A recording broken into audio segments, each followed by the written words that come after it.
Ssekitoleko has been found, located, and right now the authorities of Izumisano we're working together with our embassy in Tokyo to ensure that he returns safely to Uganda. The athletes, the boxer, the three boxers, plus the swimmer, they've arrived safely. Right now they're in the village. They're ready to start their training tomorrow. So we're happy to see the first team of athletes here in the Games Village. Yeah, we expect the next group of athletes, those are the Joshua group, who will arrive here on the 26th. They leave Uganda on 24th, and then we have the middle distance athletes who went to Tatishina. They should be arriving here on 27th. So we're almost there. The last group will be the marathoners who will arrive on 31st, and they leave the next day, that is the 1st August, they leave straight for Sapporo. Also, not only the athlete alone, but also the contacts. We were trying to make sure that each athlete follows the SOPs. There are sanitizers everywhere. Everyone has to wear a mask. They try to social distance. So these are things that we're trying to put in place. First is to make sure they don't go to the dining when there's so many the peak hours. We try to avoid that as much as possible and keep the athletes in their rooms. Once they finish training, no loitering around to ensure they don't really get into contact with anybody. So we hope that Ugandans will get COVID and able to participate. They'll achieve their dreams of being Olympians.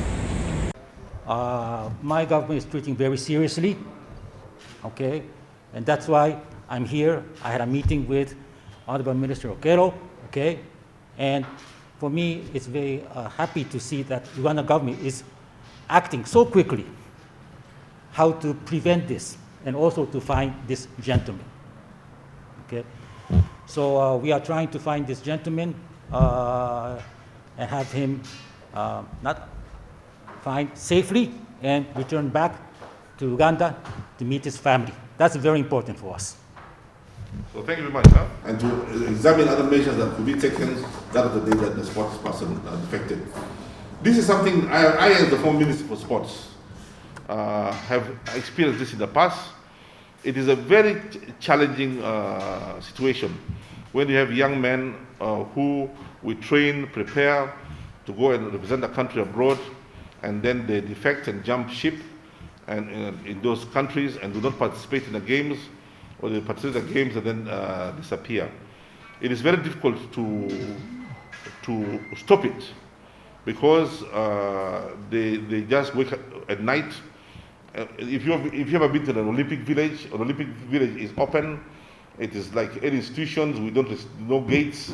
These are adults who are expected to go in and out. They go clubbing, they go for dinner, they go for lunch, and they can just disappear without you having any control over them. However, we do normally try and do our level best to put into places measures that I cannot discuss in the press here. We put measures in place to try and see how we can make it more difficult. We cannot prevent it, but to try and make it a challenge for them to be able to run away and disappear.